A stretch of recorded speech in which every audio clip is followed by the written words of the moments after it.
Friends, आज की video में हम बात करेंगे एक Polish American writer Isaac Bashevis Singer की एक शॉर्ट स्टोरी के बारे में जिसका नाम है a wedding in Brownsville. Friends, ये जो शॉर्ट स्टोरी है ये राइटर के बेसिक इमोशंस को बताती है। यहाँ पर मैं आपको बताना चाहती हूँ कि ये जो राइटर हैं ये एक ज्यू हैं और ये पोलैंड से अमेरिका शिफ्ट हुए हैं। तो जब हिटलर का समय था तो जितने भी ज्यूज़ थे उन्होंने एक बहुत ही दुखद घटना को झेला जिसे हॉलोकॉस्ट कहा जाता है। अब ये हॉलोकॉस्ट क्या था कि हिटलर के आदेश पर जो नाज़ी सेना थी उसने बहुत बड़ी संख्या में ज्यूज़ को मारा, जिन्हें हम यहूदी भी कहते हैं, उनकी हत्या की बहुत बड़े ग्रुप्स में। तो इसका एक बहुत ही नेगेटिव इम्पैक्ट, एक नेगेटिव इम्प्रेशन रहा जो भी ज्यूज़ बच गए थे उनके ऊपर। और ये जो आइजैक हैं हमारे राइटर, ये भी उन्हीं ज्यूज़ में आते हैं। तो इसलिए इस कहानी में उस हॉलोकॉस्ट के बारे में भी बताया गया है। साथ ही यहाँ पर डिस्कस किया गया है दो कल्चर्स को। पहला कल्चर जो पोलैंड का था, यहूदी कल्चर जो जूइश कल्चर था, और दूसरा अमेरिकन कल्चर। कैसे ये दोनों बहुत ही ज़्यादा डिफरेंट हैं एक दूसरे से और एक को चूज़ करना मुश्किल है।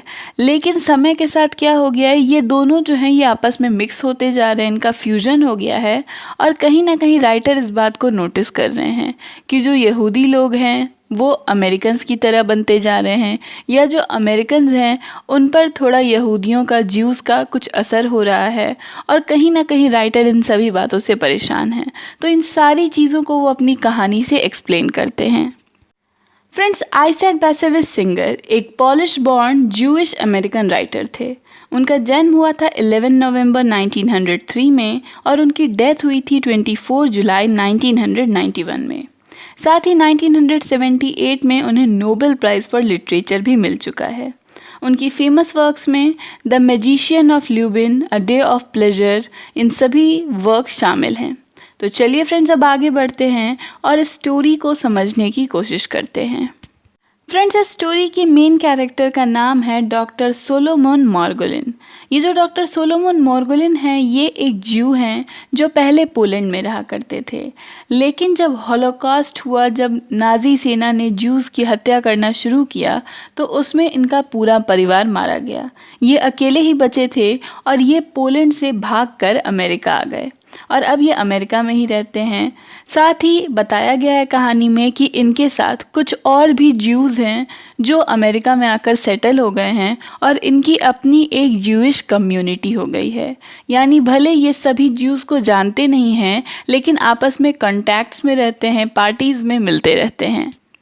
अब थोड़ा हमें इस कैरेक्टर के बारे में बताया जाता है। ये जो डॉक्टर सोलोमन हैं इनके बारे में बताया जाता है कि अमेरिका आने के बाद ये एक डॉक्टर बन गए। यानी इन्होंने अपनी पढ़ाई जारी रखी, ये एक डॉक्टर बन गए और ये पूरी कोशिश करते थे कि जो ज्यूज़ हैं या जो पुअर पीपल हैं उन सभी की मदद कर सकें और वो इन सभी का इलाज फ्री में किया करते थे। साथ ही हमें ये भी बताया जाता है कि ये बचपन से ही बहुत तेज़ थे। अपने बचपन में ही इन्होंने बहुत ज़्यादा पढ़ाई की थी, अलग अलग लैंग्वेजेस को याद किया था, हिब्रू जैसी भाषा पर इनका पूरा कमांड था, ये ट्रांसलेशंस तक करते थे। और कहीं ना कहीं ये भी हमें दिखाया जाता है कि किस तरह इनका जो ध्यान था वो किसी एक चीज़ पर नहीं रहा। यानी अपनी पूरी लाइफ ये अलग अलग करियर ऑप्शन को ही चूज़ करते रहे और इसलिए ये कुछ बहुत बड़ा अचीव नहीं कर पाए। ये एक डॉक्टर ज़रूर हैं लेकिन इनका खुद का मन में ये विश्वास है कि ये और बेहतर कर सकते थे।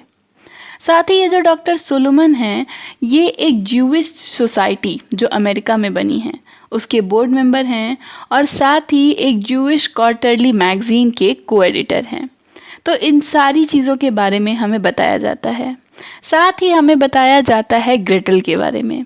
ये जो ग्रेटल है ये डॉक्टर सोलोमन की वाइफ है। ये एक ज्यू नहीं है बल्कि वो एक जर्मन वुमेन है, लेकिन उसके विचार जो हैं वो नाज़ीज़ से नहीं मैच करते हैं, वो एंटी नाज़ी है और इसलिए डॉक्टर सोलोमन ने उससे शादी कर ली है। साथ ही यहाँ पर बताया जाता है कि ये जो इनकी वाइफ है ग्रेटल, उनके 2 भाई थे, उनमें से एक भाई जो था वो बहुत बीमार रहता था और इस कारण उसकी तबीयत खराब रहती थी, उसकी डेथ हो गई।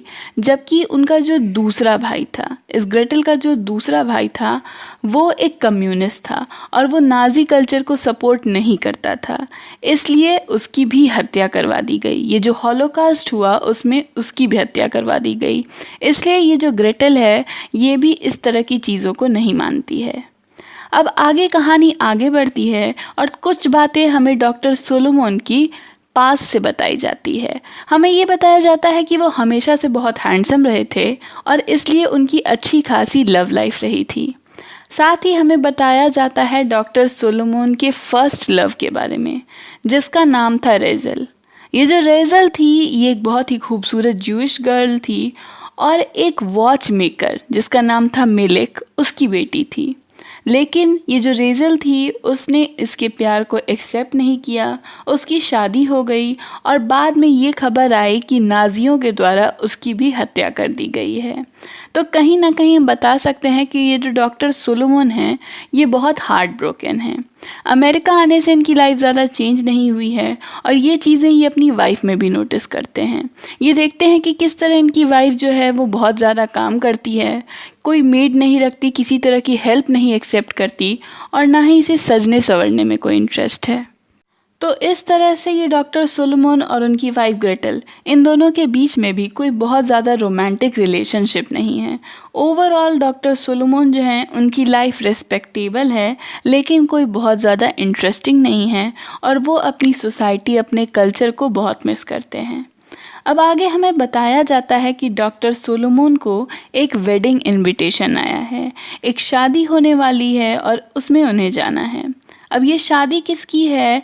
तो अब्राहम मैकलेस, जो कि डॉक्टर सोलोमन के अच्छे दोस्त हैं, उनकी बेटी सिल्विया की शादी है और ये शादी जो है ये ब्राउन्सविल नाम की एक जगह में हो रही है। तो वहाँ डॉक्टर सोलोमन को जाना है। अब ये जो ग्रेटल है ये साफ मना कर देती है जाने से, ये कहकर कि मुझे उन शादियों में मन नहीं लगता, बहुत ज़्यादा शोर होता है, खाने के लिए भी सही चीज़ें नहीं होती हैं और ज़्यादा लोगों को मैं उतना पहचानती भी नहीं हूँ। साथ ही मुझे एक दिन संडे का आराम करने को मिलता है, मुझे नहीं जाना, तुम्हें जाना है तो तुम चले जाओ। डॉक्टर सोलोमन जानते हैं कि उनकी वाइफ सही कह रही है, उन्हें जाने की उतनी ज़रूरत नहीं है, लेकिन चूंकि ये उनके कल्चर के लोग हैं और उन्हें पर्सनली इनविटेशन आया है तो उन्हें जाना ही पड़ेगा। अब ये जो डॉक्टर सोलोमन है ये अच्छी तरीके से तैयार हो जाते हैं, अच्छा कपड़ा पहनते हैं और एक टैक्सी बुक करते हैं ब्राउन्सविल जाने के लिए। अब ये जो डॉक्टर सोलोमन है ये टैक्सी में ब्राउन्सविल की तरफ बढ़ ही रहे होते हैं कि रास्ते में उन्हें दिखाई देता है कि एक एक्सीडेंट हुआ है और उस एक्सीडेंट में ज़रूर ही किसी की डेथ हो गई है, क्योंकि उसकी बॉडी को एक स्ट्रेचर पर ले जाया जा रहा था। वहाँ पुलिस थी, एम्बुलेंस थी और ज़रूर एक्सीडेंट में किसी की डेथ हो गई थी। तो कुछ समय के लिए डॉक्टर सोलोमन को वहाँ रुकना पड़ता है और उनका ध्यान इन सभी चीज़ों पर जाता है।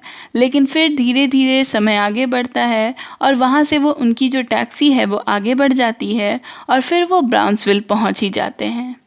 अब जैसे ही ब्राउन्सविल ये डॉक्टर सोलोमन पहुंचते हैं तो इन्हें ऐसा लगता है कि ये वापस से अपने लोगों के बीच आ चुके हैं, क्योंकि वहाँ जितने भी लोग हैं उन्हें ये जानते हैं। लेकिन ये सब कुछ इनके लिए अजीब है, वो इसलिए क्योंकि जो जूइश मैन हैं वो अपने कल्चर को पूरी तरह भूल चुके हैं। लोग वहाँ शराब पी रहे हैं, आपस में नाच रहे हैं, जो औरतें हैं वो भी डांस कर रही हैं बिना किसी शर्म के, और ये सारी चीज़ें कहीं ना कहीं डॉक्टर सोलोमन को पसंद नहीं हैं। वो इन चीज़ों को देखकर काफ़ी परेशान हो रहे हैं, लेकिन वो कुछ कर भी नहीं सकते हैं। साथ ही यहाँ बताया जाता है कि बहुत सारे लोगों से डॉक्टर सोलोमन की पहचान होती है। वो लोग आते हैं, डॉक्टर सोलोमन से मिलते हैं, बताते हैं कि वो कौन है, और सारी कन्वर्सेशन ऐसी ही होती है कि अच्छा मेरा परिवार नहीं, वो तो मर गया, उन्हें तो मार दिया गया।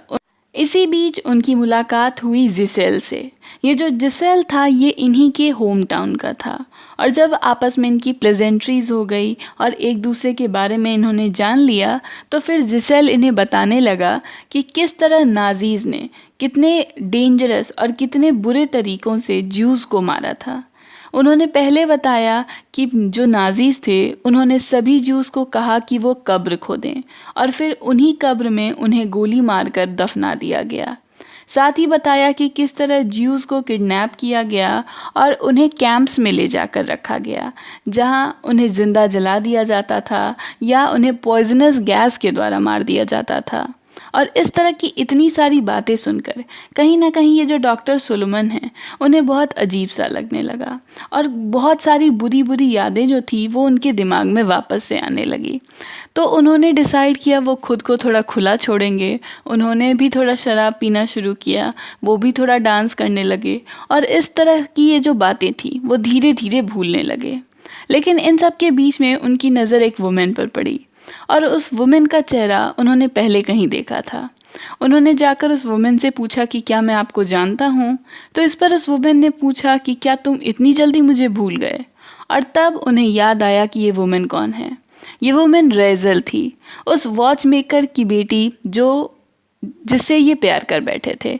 यानी ये जो रेजल थी ये इनका फर्स्ट लव थी।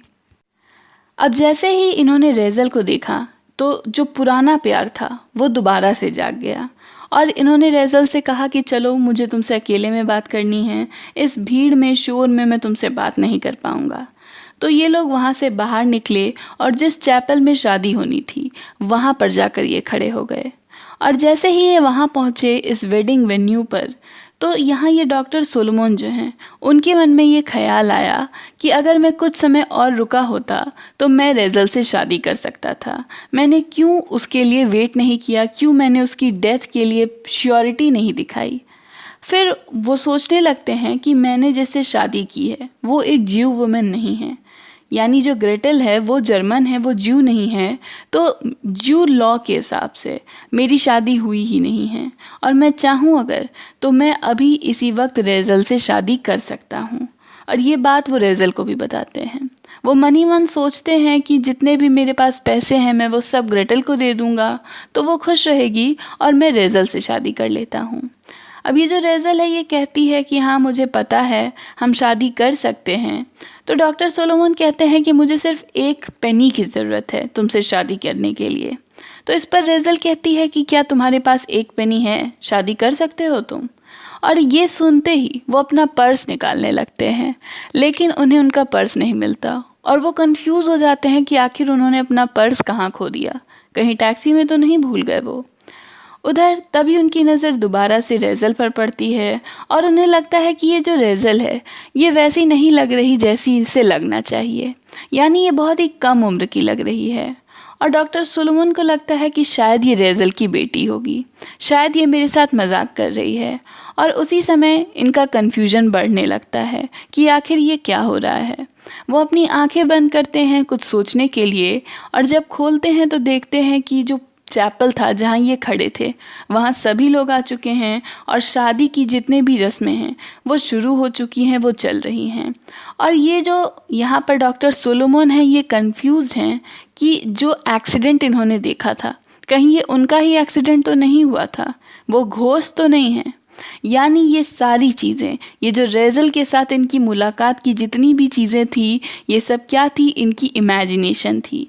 शराब के नशे में इन्होंने ये सारी चीज़ें इमेजिन की, इनका हेल्यूसिनेशन था कि इन्हें रेजल दिखने लगी और ये रेजल से शादी करने चाहते थे। फ्रेंड्स यहाँ पर ये स्टोरी ख़त्म होती है और इस स्टोरी में बेसिकली डॉक्टर सोलोमन के इमोशंस को बताया गया है, दिखाया गया है कि किस तरह वो अपनी पास्ट लाइफ को मिस करते हैं, अपने पहले प्यार को मिस करते हैं और वो इन सभी चीज़ों को चेंज करना चाहते हैं। वो चाहते हैं कि वो वापस से एक अच्छी लाइफ जिएं जैसी वो चाहते थे। और शराब का नशा ऐसा है कि ये सारी चीज़ें उन्हें सच होती दिखाई देने लगती हैं। तो फ्रेंड्स ये थी आइजैक बासहेवर सिंगर की short story a wedding in Brownsville.